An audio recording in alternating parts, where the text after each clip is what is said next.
Detained former President Gloria Arroyo is back at the Veterans Memorial Medical Center after urodynamic testing at the St. Luke's Medical Center in Quezon City. The Sandigan Bayan allowed the now Pampanga representative to undergo the medical procedure after she had trouble urinating. More from Sam Ramirez.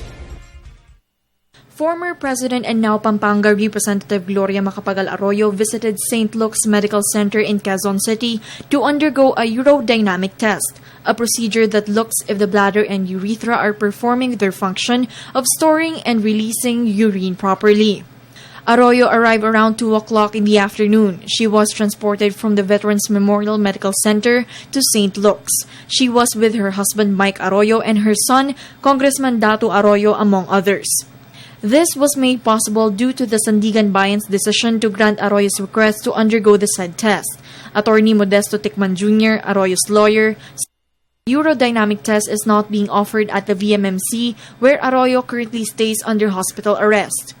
Attorney Ticman said that the bill was not shouldered by the government. Instead, it was paid for by the former president. Ito ay isang diagnostic procedure para ma-manage properly yung kondisyon o kung ano man yung kanyang iniinda. Yung sa gastos naman, wala akong idea. Ngunit ang masisiguro ko lang, ang dating Pangulo ang sumagot ng lahat ng gastusin doon sa hospital.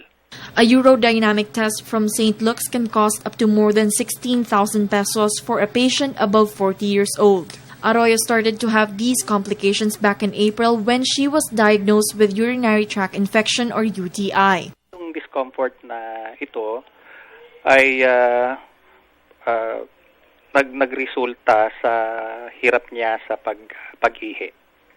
At ang sabi ng doktor, nagkaroon daw siya ng bleeding during the first week of April. The results showed nothing grave about Mrs. Arroyo's health condition.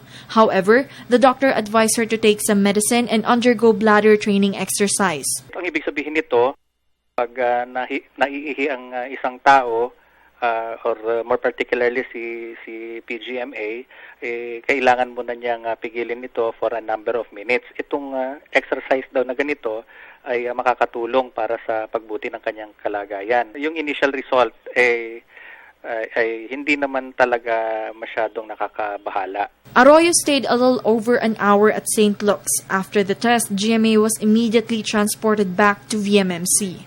For the People's Television, Sam Ramirez.